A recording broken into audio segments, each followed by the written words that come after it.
오늘 오후 예배 때 말씀 함께 읽겠습니다. 오늘 우리가 함께 나누실 말씀은 갈라디아서 5장 22절 23절과 에스겔 36장 26절에서 27절까지의 말씀입니다. 먼저 갈라디아서 5장 22절에 23절 말씀 함께 읽겠습니다. 오직 성령이 열매는 사랑과 희락과 화평과 오래 참음과 자비와 양선과 충성과 온유와 절제니 이 같은 것을 금지할 법이 없느니라. 아멘. 에스겔 36장 26절 27절 또 새 영을 너희 속에 두고 새 마음을 너희에게 주되 너희의 육신에서 굳은 마음을 제거하고 부드러운 마음을 줄 것이며 또 내 영을 너희 속에 두어 너희로 내 율례를 행하게 하리니 너희가 내 규례를 지켜 행할지라. 아멘. 할렐루야. 오늘은 우리가 성령의 9가지 열매의 9번째 시간입니다. 그래서 아마 이제 다음 주 정도까지 하면 이제 9가지 열매를 저희들이 함께 다 나누게 될 텐데요. 오늘은 온유함에 대해서 함께 배우는 날입니다. 그래서 제목을 이렇게 정해봤습니다. 우리 다 같이 읽어볼까요? 시작. 흔들리지 않는 온유함. 이렇게 정해봤습니다. 저는 이미 몇 차례 말씀드린 것처럼 저는 신학교에 갈 생각이 정말 없었던 사람입니다. 당연히 그러니까 목사가 될 생각도 저는 하지 않았고요. 그렇게 이제 생각하면서 살았던 이유 중에 하나는 믿음이 없어서 그런 거보다는 사실은 저희 아버님이 이제 개척교회 목사님으로서 계속 사역을 하시면서 살았기 때문에 사실 어린 시절부터 개척교회 목사의 아들로 살아가야 하는 삶이 이 가운데 아시는 분이 제가 보니까 거의 없으세요. 아무도 경험해보지 못한 여기 특별히 경험해보지 못하신 분들이시니까 사실은 잘 모르실 거예요. 이가 개척교회 담임 목사, 개척교회 아들로 자녀로 살아간다는 것이 얼마나 힘든 일인가. 그건 힘들다고 표현되기보다는 그냥 이해를 못하실 겁니다. 이해를 못하신다고 하는 말이 맞을 거예요.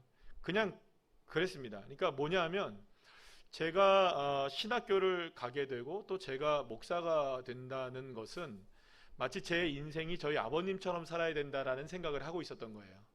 왜 안 그렇겠어요? 보면 우리 아버님이 목사님인데 나도 목사가 되면 저런 목사가 죄송합니다. 우리 아버님이 여기 안 계시니까 천국에 계시니까 이해하시면서 들으실 거라고 생각하고 나도 저런 모습의 목사님이 돼야 된다면 내가 왜 목사를 하나? 왜냐하면 제가 보기에는 목사가 된다는 것은 인생을 실패하는 것이라고 느껴졌던 거예요. 그러니까 인생의 실패, 그러니까 목사의 인생 이퀄 인생의 실패. 그러니까 여러분들 이게 이해를 못 하시는 거예요. 왜요? 이렇게 생각하실 수 있는데 개척교회 목사의 아들로서 잘한다는 것이 그런 의미를 갖고 있어요. 그래서 지금도 PK라고 하는, 그러니까 PK, MK 이렇게 얘기하는데 이제 선교사님의 아들, 그 다음에 패스터 키즈 해가지고 목사님의 자녀들 이렇게 하는데 PK나 MK 이런 사람, 이런 그 자녀들의 출신들은 좀 알 거예요. 여기에 계신 분들 중에 제가 보니까는 제 심정을 조금이나 좀 이해하신 분은 딱 2명밖에 없을 것 같아요. 우리 전도사님이랑 우리 딸내미. 한 명 더 우리 이주영 집사님 정도? 그 정도쯤 이해하실 것 같아요. 그러니까 아무도 이해를 못 하시는 게 그냥 그렇습니다. 설명이 안 돼요. 그렇게까지 생각하세요. 그렇게까지 생각 이상으로 합니다. 그런 생각을 이상으로 하는 사람들이 PK, MK예요. 그래서 절대 이해하지 못하실 거예요. 그러니까 축복 아니에요? 축복 아닙니다. 그렇게 살라는 건 저주와 같은 것으로 이제 받아들이는 거예요. 이게 중학교 때, 고등학교 때. 그러니까 여러분들 정말로 가기도 싫었고 하기도 싫었던 곳이 바로 신학생이었고 목사의 길이었어요. 근데 어찌하다 보니 신학교를 가게 됐어요. 그거 다 얘기하려면 너무 길 것 같고요. 어찌하다 보니 신학교에 들어갔어요. 그래서 지금 생각하면 놀라운 하나님의 은혜예요. 그래서 지난번에도 저희 집사람하고 같이 얘기했는데 당신은 목사 안 됐으면 뭐가 됐을 거야? 이렇게 한참을 말없이 가다가 그렇게 저한테 질문을 던지더라고요. 한참을 가다가 아무 말 안 했어요. 그래서 나중에 한참을 지나서 제가 했어요. 그래도 목사가 됐을 것 같아. 그러니까 지금 생각해보면 은혜지만 그때는 어떻게 생각했냐면 제가 신학교를 갔다는 것 자체를 이렇게 생각을 했습니다. 어떤 생각을 했었냐면 내가 신학교 들어가 준다. 까짓거 들어가 준다. 그 정도. 그러니까 내가 다녀는 준다. 이런 생각을 했던 거죠. 그러다 보니까 여러분들 정말로 교만할 수밖에 없었고, 저희 집사람은 같은 학교 다녔었는데, 저를 처음 본 순간, 그대를 처음 본 순간, 어쩌면 저렇게 재수 없는 친구가 있을까? 그렇게 이제 저를 볼 정도로. 그러니까 저도 몰랐지만 나중에 알게 된 거예요. 3년이나 지나서 하는 거예요. 처음부터 얘기해 주지. 너 참 재수 없게 생겼다. 이렇게 얘기해 주면 좋은데. 그런 얘기를 안 해주니까 그런지 몰랐지만 이제 그때는 그렇게 될 수밖에 없었을 거예요. 교만한 신학생이었죠. 그러니까 신학교를 다니면서도 소명이 뭔지도 몰랐고, 나를 부르신 하나님의 은혜가 뭔지도 몰랐고, 내가 왜 신학교에 와 있는지도 몰랐어요. 그냥 공부하는 거는 재밌었어요. 공부하는 거는 재밌었고, 공부는 열심히 했어요. 찬양도 열심히 하고, 노래도 부르는 거 좋아했고, 뭐 노래도 부르는 거 좋아했고, 공부도 열심히 했고, 그래서 제 자랑입니다만 장학금도 막 잘 타고, 대회 나가면 상도 타고, 막 사람들 앞에 서는 거 좋아하고, 그렇게 생겼잖아요, 그죠? 그런 신학생이었어요. 그런 신학생. 그러다가 신학교 2학년 겨울방학이죠. 그러니까 3학년 되기 전에 겨울방학 때, 제가 아직까지 아버지 교회에 있을 때, 그때 당시에 이제 우리 그 중고등부 아이들이 몇 명 없어서 한 3, 4명 정도 있었는데, 이게 다 꼴통들이에요, 애들이. 그런데 이 친구들이, 그러니까 왜냐면 전도사라고, 그러니까 제가 신학교 다니면서 전도사잖아요. 그래 이왕에 그래도 이왕지사 전도사인데, 전도사라고 하는 이 사람이 꼴통이니까 애들도 다 꼴통인 거예요. 그래서 이제 애들도 이제 데리고, 이제 내가 겨울 수련회 하는 거 준비하기도 싫고 그래가지고 어디로 갔냐면 이제 태백의 예수원이라는 데를 갔어요. 태백의 예수원 여러분 혹시 아십니까? 들어는 보셨나요? 이제 예전에 이제 제가 갔을 때는 대천덕 신부님이라고, 대신부님이라고, 그때는 아직 살아계실 때 제가 갔던 거예요. 그때가 뭐 벌써 90한 5년쯤 이렇게 됐으니까 굉장히 오래된 이야기입니다. 벌써 한 20년이 넘었던, 25년 뭐 이렇게 된, 20년 훨씬 넘은 이야기죠. 거의 30년 된 이야기네요, 그죠? 굉장히 오래된 이야기인데, 태백이 예수원에 가게 됐어요. 그래서 뭐 그냥 간 것도 아니고 막 기차 타고 막 어떻게 해가지고 막 어렵게 갔어요. 추운 겨울이었어요. 태백이니까 얼마나 눈이 많이 내려요. 예수원이라는 데가 뭘 하는 데냐면, 저렇게 눈 내리는데 눈 치워야 됩니다. 노동을 하는 곳이에요. 저기 노동을 2박 3일 동안 가는데, 계속 노동 안 하면, 일 안 하면 밥 안 줘요. 그러니까 노동을 해야 돼요. 아침부터 저녁까지 눈 쓸고 하는 것도 없어요. 설거지하고 뭐 이런 거.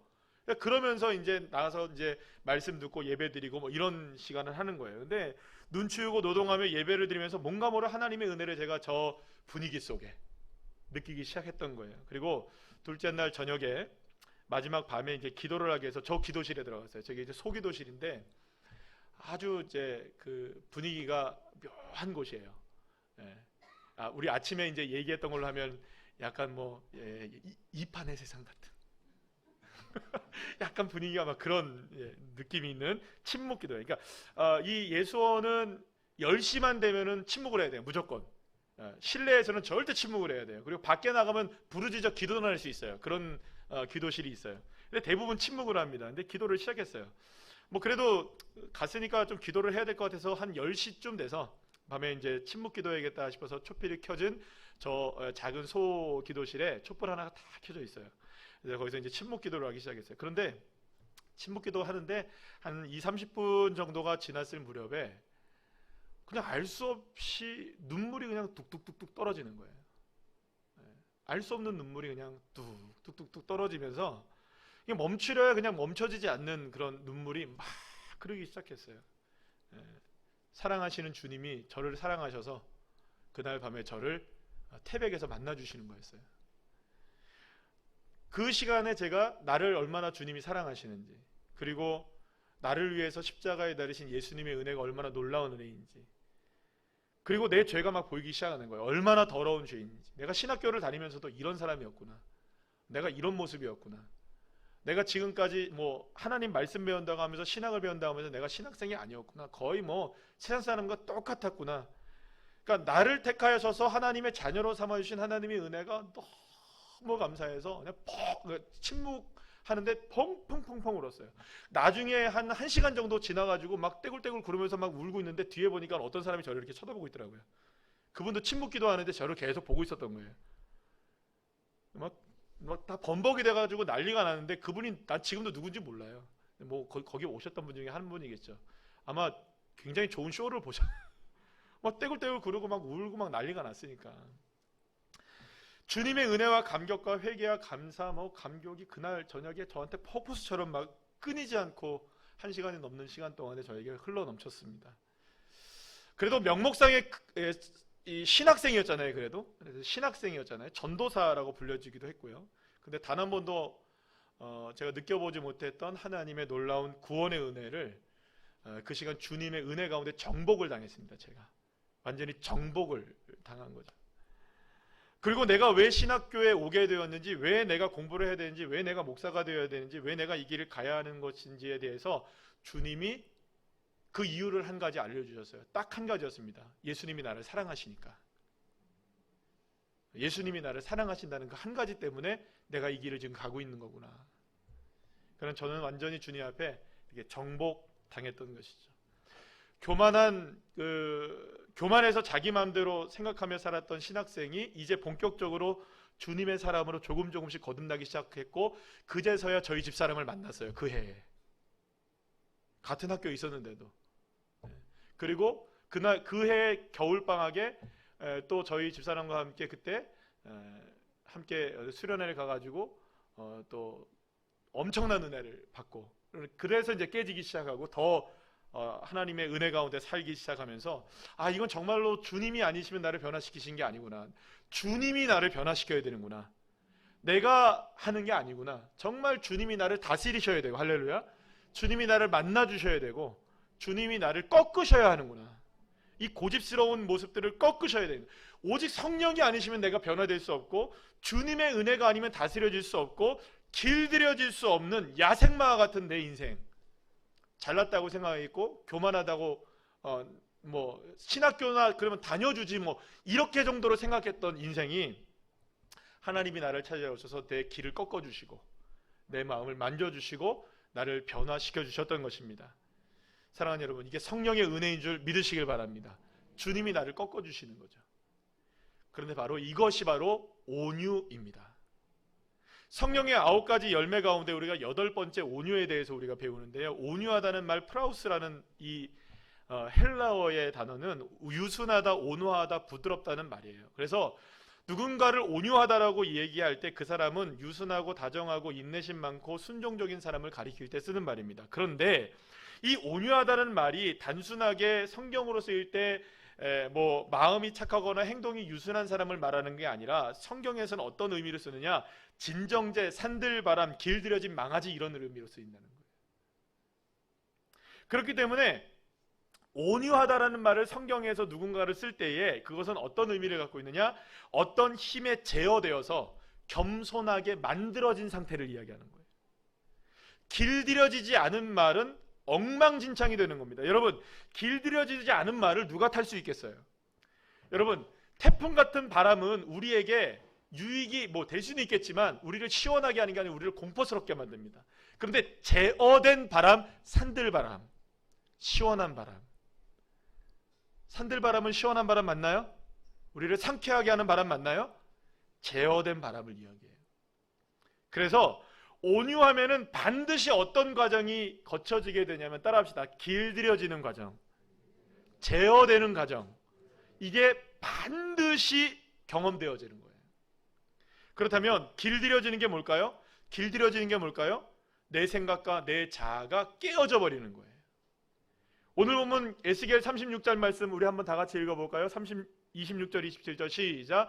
또 새 영을 너희 속에 두고 새 마음을 너희에게 주되 너희 육신에서 굳은 마음을 제거하고 부드러운 마음을 줄 것이며, 또 내 영을 너희 속에 두어 너희로 내 율례를 행하게 하리니 너희가 내 규례를 지켜 행할지라. 아멘. 사랑하는 여러분, 하나님은 저와 여러분의 마음속에 굳은 마음이 있다는 걸 너무나 잘 알고 있어요. 그런데 그 굳은 마음으로는 하나님이, 그 굳은 마음을 갖고 있는 한 하나님이 여러분들을 사용하지 못하신다는 거예요. 하나님의 뜻대로 여러분들을 사용하시려고 해도 그 굳은 마음이 있는 한 사용하지 못하는 거예요. 우리가 보통 이 굳은 마음을 쓴뿌리라고도 얘기도 하기도 하고, 굳은 마음이라고 얘기하기도 하고, 상처라고 얘기도 하지만, 그 모든 것을 다 통틀어서 딱 2글자로 얘기합니다. 따라합시다. 자아. 그걸 자아라고 얘기하는 거예요. 내 자아가 깨지지 않으면, 내 자아가 길들여지지 않으면, 내 자아가 부서지지 않으면 주님이 우리를 다스리시거나 주님이 우리를 사용하실 수 없는 거예요. 주님이 작업을 못 하시는 거예요. 그래서 주님은 우리의 마음을 부드럽게 바꾸시길 원하시고 계셔요. 주님이 심기시기 위해서, 열매를 맺게 하시기 위해서, 하나님의 영광을 나타내시기 위해서 반드시 어떤 마음이 제거되어야 되느냐? 굳은 마음이 제거되고 부드러운 마음이 심겨져야 되는 거예요. 이 과정이 없이는 안 되는 거예요. 이 과정이 온유함의 과정인 것입니다. 그런데 여러분, 성경에 나오는 수많은 사람들이 바로 이러한 온유의 과정을 거치지 않은 사람이 한 명도 없어요. 반드시 이 온유함의 과정을 거칠 수밖에 없습니다. 왜냐하면 거치지 않으면 주님이 사용하지 못하는데요. 여러분, 저를 생각해 보세요. 저도 주님이 온유함의 과정을 거치게 하시는 거예요. 주님이 만나주시는 거예요. 교만하고 정말로 죄송합니다, 정말 재수없는 인생, 말할 수 없이 죄인이었던 내 인생, 주님이 다가오셔서 꺾어주셔야만 하는 거예요. 꺾어주셔야만, 제어하셔야만 하는 거예요. 길 들이셔야만 하는 거예요. 노아도 그랬죠. 아브라함도 그랬죠. 야곱도, 이삭도, 요셉도, 모세도, 여호수아도, 다니엘도, 베드로도, 12명의 제자들 모두가 다, 그리고 바울에 이르기까지 그 어느 누구 하나 자기 생각, 자아를 깨트리지 않고 꺾지 않고 포기하지 않고 내려놓지 않고 주님을 따르는 사람이 있었나요, 없었나요?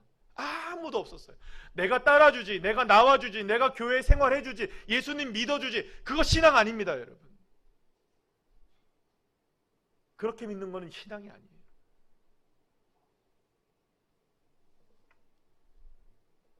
하나님의 손길로 온유하게 제어되셔야 합니다. 그래야 주님의 쓰임 받을 수 있는 것이죠. 그 중에 여러분, 모세를 하나만 생각해 보도록 할게요. 모세가 얼마나 혈기 많은 사람이었습니까? 자기 동족 히브리 사람 괴롭힌다고 애굽 사람 그 자리에서 죽이는 사람이었어요. 모세가 그런 사람이었어요. 하나님의 말씀 받고 두 돌판 받고 산에서 내려올 때 백성들이, 자기의 백성들이 우상 만들고 송아지 우상 만들고 하나님이라고 섬기는 장면을 보고서 감히 하나님이 써준, 하나님이 새겨준 돌판을 내동댕이 쳐서 두 짝으로 다 깨져버리게 했던 사람이 누굽니까? 이 모세예요. 모세가 얼마나 승질머리 더러운 사람인지 아십니까? 모세가 들으면 이상하겠다. 아니, 더러운 걸 들었다 그러죠. 어떡하겠어요? 성질이 나쁜 사람이에요, 여러분들. 얼마나 과격한 사람인지 몰라요. 그런데 이 다혈질의 사람, 하나님이 만지시는 거예요. 하나님이 다스리시는 거예요. 하나님이 꺾으시는 겁니다. 여러분, 이 장면을 우리가 알 수 있는 장면이 뭔지 아세요? 하나님이 모세를 데리고 느보산에 올라서 저 멀리에 있는 요단강 강가에 너머에 있는 가나안 땅을 보여주십니다. 그러면서 무슨 얘기하는 줄 아세요? 모세야, 보기만 봐라. 넌 못 들어간다. 끝. 그러면 여러분, 모세의 이 옛날 같은 성격이면 어떻게 하겠어요? 뭐 이따구가 다 있어, 그럴 거 아니에요, 그죠? 내 40년 동안 지금 여기까지 왔는데, 에? 내가 못 들어간다니 그럼 누가 들어가면서 막 화를 낼 법한데, 모세는 하나님께 순종합니다. 예, 알겠습니다. 그리고 가나안 땅 밟아보지도 못하고 광야에서 생을 마무리하죠. 하나님께 떼쓰지 않았어요. 내 뜻을 관철시키지 않았어요. 가나안 땅 밟아보는 것이 그렇게 소원이어서 출애굽했는데 그 소원이 무산되어도 하나님의 뜻에 순종합니다. 왜? 온유하게 되었기 때문에, 하나님께 길들여졌기 때문에. 그래서 성경은 민수기 12장 3절 말씀에서 모세에 대해 이렇게 얘기합니다. 우리 다 같이 읽어볼까요? 시작.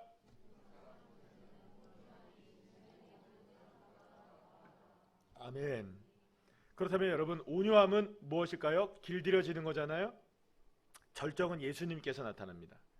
겟세마네에서 예수님이 기도하셨을 때 3번 기도하십니다. 이렇게 기도하시죠. 다 같이 마가복음 14장 36절 읽어볼까요? 시작. 아버지께서는 모든 것이 가능하오니 이 잔을 내게서 옮기시옵소서. 그러나 나의 원대로 마옵시고 아버지의 원대로 하옵소서 하시고. 그러면 여러분 볼까요? 나의 원대로 하는 것은 길들여진 걸까요? 안 들어진 걸까요? 그러면 아버지의 원대로 하는 건 뭘까요? 길들여진 거죠.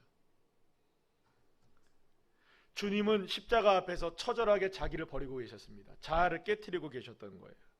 온유함의 싸움을 하고 있었던 것이죠. 사랑하는 여러분, 성령의 9가지 열매의 마지막에 이르러서 우리는 8번째에서 온유라는 열매를 만나게 됩니다.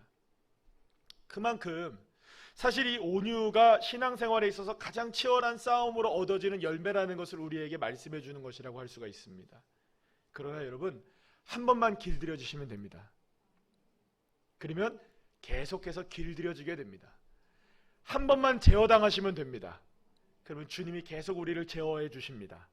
왜냐하면 성령께서 우리의 굳은 마음을 제거해 주면 계속해서 우리가 순종할 수 있도록 주님이 무슨 마음을 베풀어 주시는 거예요? 부드러운 마음을 주시니까. 그래서 여러분, 저와 여러분이 평생도록 싸워야 되는 게 뭐냐면 계속해서 치열한 온유함의 싸움을 싸워내야 하는 것입니다. 그래서 어쩌면 목이 오늘 아침부터 너무 많이 써가지고 목이 갑자기 가네요. 어쩌면 여러분 따라합시다. 깨어짐은 확실할수록 좋다. 여러분, 대충 깨어지는 거 별로 안 좋습니다. 깨질 때 어떻게 깨져야 돼요? 확실하게 팍 깨져버리셔야 됩니다. 확실한 변화를 경험하는 것이 그래서 매우 중요하다고 할 수가 있어요. 물론 조금씩 변화되어져서 길들여져서 온유해질 수도 있겠지만, 물론 그래서 사람마다 다 다를 수도 있어요. 상황마다 다를 수 있어요. 그러나 중요한 것은, 가장 중요한 건 뭐냐? 길들여지지 않고 제어되지 않으면 주님이 사용하실 수 없다. 그러니까 여러분들의 상황 속에서 주님이 여러분들을 지금 뭐 하고 계신다? 나를 온유하게 만들어가고 계시는 거예요. 믿으십니까? 성령이 내 안에 계시는 한 여러분들을 계속 온유하게 만들어 가시는 거예요. 신학교 2학년 때 겨울 주님 앞에 깨어지지 않았다면 지금 제가 있을 수 있었을까요? 2015년 겨울에 제가 겪었던 그 아픔 가운데 길들여지는 온유한 시간이 없었다면 지금 내가 있었을까요? 2016년 1월 10일 날 빈들에서의 예배가 가능했을까요? 빈들에서의 예배를 통해서 나를 길들이시지 않으셨다면 지금의 우리 새로운 우리교회가 가능했을까요? 천만의 말씀이에요. 주님은 우리를 때로는 코너에 몰기도 하시고 때로는 어떤 아픔 속에 몰아넣기도 하시지만, 그 몰아넣는 순간 우리는 주님의 은혜 가운데 길들여지고 있는 것입니다. 온유해지는 것이죠. 그래서 온유함은 오직 성령의 은혜예요. 주님이 나를 길들이신다고 생각이 드신다면, 주님이 나를 지금 만지시고 계시는 순간이라고 여러분들 계신다면 흔들리지 마십시오. 상황 때문에 흔들리면 안 돼요. 아픔 때문에 흔들려도 안 됩니다. 그래서 온유함은 흔들리지 않는 거예요. 따라합시다. 온유함은 흔들리지 않는다. 왜냐? 누가 나를 만지시고 계시니까. 하나님이. 왜냐? 주님이 나를 세우시고 계시니까. 그러니 여러분, 주님 앞에 마음껏 길들여 주십시오. 주님 앞에 마음껏 제어당하십시오. 그러면 주님께서 그 어떠한 상황에서 흔들리지 않는 이 온유함을 가진 주의 자녀를 통해서 하나님은 깊게 뿌리를 내어서 하나님의 풍성한 나무들로 자라게 하시고 주의 영광을 드러내실 줄로 믿습니다. 따라합시다. 온유함으로 길들여지자. 온유함으로 흔들리지 말자. 할렐루야. 이 믿음으로 승리하는 주의 자녀들 한 분 한 분들 다 되시기를 간절히 축복합니다.